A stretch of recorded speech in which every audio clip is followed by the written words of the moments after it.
اللہ تعالیٰ ایک نظر رحمت سے جس دل کو دیکھ لیں، کیوں صاحب اس دل کا کیا حال ہوگا؟ اللہ تعالیٰ پیار کی نظر سے جس دل کو دیکھ لے، ساری دنیا اس نظر کو نہیں دیکھ سکتی، لیکن وہ دل محسوس کر لے گا کہ میرے دل کا تو کچھ اور ہی عالم ہے.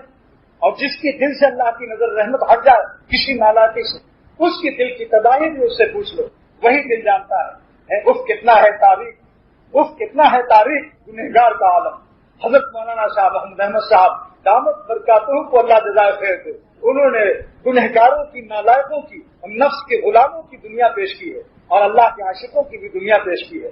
فرماتے ہیں اف کتنا ہے تاریخ گنہگار کا عالم، اف کتنا ہے تاریخ گنہگار کا عالم، اور نور سے انوار سے معمور ہے ابرار کا عالم، اللہ کے نیک بندوں کا عالم.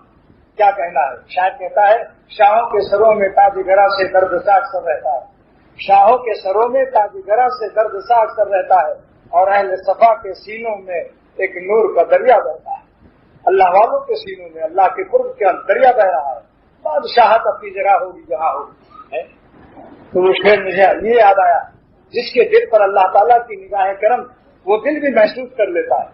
یہ نہ سمجھیے کہ اللہ تعالیٰ جس کے دل پر پیار کی نظر ڈالتا ہے تو وہ دل بھی محسوس کر لیتا ہے.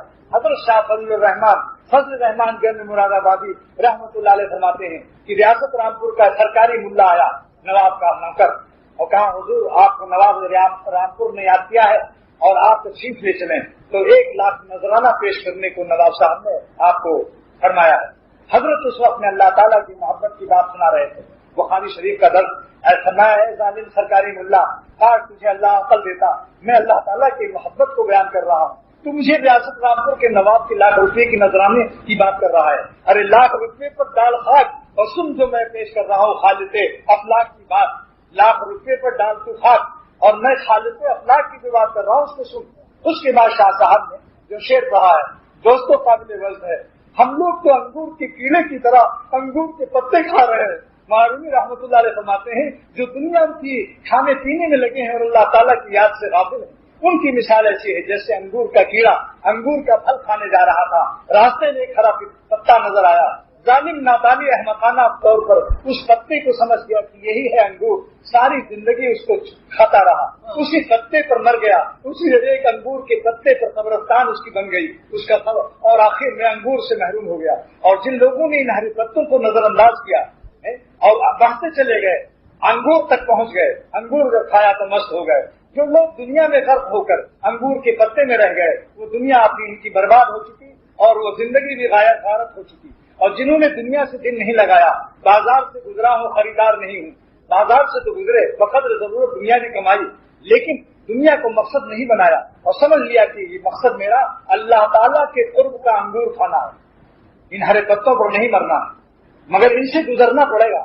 ہرے پتے سے گزرنا تو پڑے گا، مگر انگور جب ملے گا جب آپ ان سے گزر جائیں گے. کیا مطلب کہ ان حسینوں سے دل نہیں لگائیں گے، دنیا کی جاہ سے اور دنیا کی مال سے دل نہیں لگائیں گے، چلتے چلے جائیں گے یہاں تک کہ آپ اللہ کے قرب کا انگور کھا لیں گے. پھر آپ کو معلوم ہوگا کہ الحمدللہ کہ میں انگور کے پتوں سے دستبردار ہونے پر مجھے کیا ملا. جو حسرت کرتا ہو اے کاش میں ٹی وی میں پا جاتا، سنیما دیکھتا VCR، میں کیوں ملا بن گیا.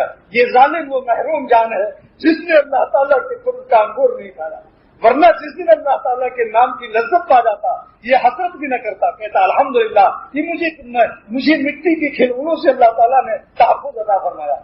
آپ بتائیے جو کیڑا نظر انداز کر کے دستبردار ہو کر انگور کھا رہا ہے وہ حسرت کرے گا کہ میں پتوں سے ہائے میرے پتے چھوٹ گئے. یہ تو ایسا ہو ہی نہیں سکتا. یہ محروم جانے جو اس قسم کی حسرتیں کرتی ہے. تو میرا شعر یہ تھا کہ جس کے دل پر اللہ، تو شاہ فضل الرحمان صاحب نے فرمایا اس وقت جو شعر فرمایا وہ قابل وزن. اس سرکاری ملا اور مجلس میں فرمایا کہ دیکھو میں جو بیان کر رہا ہوں اس کا مزہ ریاست اور نواب اور ریاست اور 1 لاکھ روپے کے نذرانے اس وقت میں پیش کرنا ایسا ہے جیسے آفتاب کے سامنے کوئی مٹی کا چراغ جلا رہا. پھر شاہ صاحب نے جو شعر پڑھا ہے اس کو سنیے، جو میرے شیخ بڑے مست ہو کر شاہ عبدالغنی صاحب رحمۃ اللہ علیہ مست ہو کر پڑھتے تھے، اور جب پڑھتے تھے اس شعر کو تو سینہ یوں ہو جاتا تھا، انداز بیاں کچھ اور ہوتا تھا. اب سنیے اکثر سے شعر، کچھ نقل کرنے کی اپنے شیخ کی کوشش کروں گا. فرماتے تھے شاہ صاحب نے اس سرکاری ملا اپنی مجلس میں یہ شعر کہا کہ ظالم تو مجھے لاکھ روپے کی لالچ دیتا ہے. پھر حضرت نے یہ شعر کہا جو دل پر ہم ان کا کرم دیکھتے ہیں. واہ، ہاتھ سے کر لیتے تھے میرے شعر یوں ہاتھ بھی کرتے تھے. جو دل پر ہم ان کا کرم دیکھتے ہیں تو دل کو بے حد جام جم دیکھتے ہیں. جو دل پر ہم ان کا کرم دیکھتے ہیں تو دل کو بے حد جام جمشید، جس میں ساری دنیا کا جغرافیہ اس کو نظر آتا تھا. جمشید بادشاہ وہ ساری اللہ کی نظر کرم جس پر پڑ جائے، بس اس نگاہ کرم کی قیمت اختر نے ایک شعر میں پیش کرنے کی کچھ تھوڑی سی ناکام کوشش کی، کیونکہ اللہ تعالیٰ کی نگاہ کرم کی قیمت بندہ کیا بیان کر سکتا ہے. پھر بھی کچھ کوشش، وہ بھی کوشش بھی میری مرہون کرم ممنون کرم ہے اللہ تعالیٰ کی. جس طرف کو رخ کیا تو نے، جس طرف کو رخ کیا تو نے، کیا مطلب نظر عنایت سے. جس طرف کو رخ کیا تو نے گلستہ ہو گیا، جس طرف کو رخ کیا تو نے گلستہ ہو گیا، اور جس طرف سے تو نے رخ پھیرا بیابا ہو گیا. اللہ جس دل سے ناراض ہو جائے اس کا دل جنگل و بیابا. الو بول رہے اس کی ویرانی کو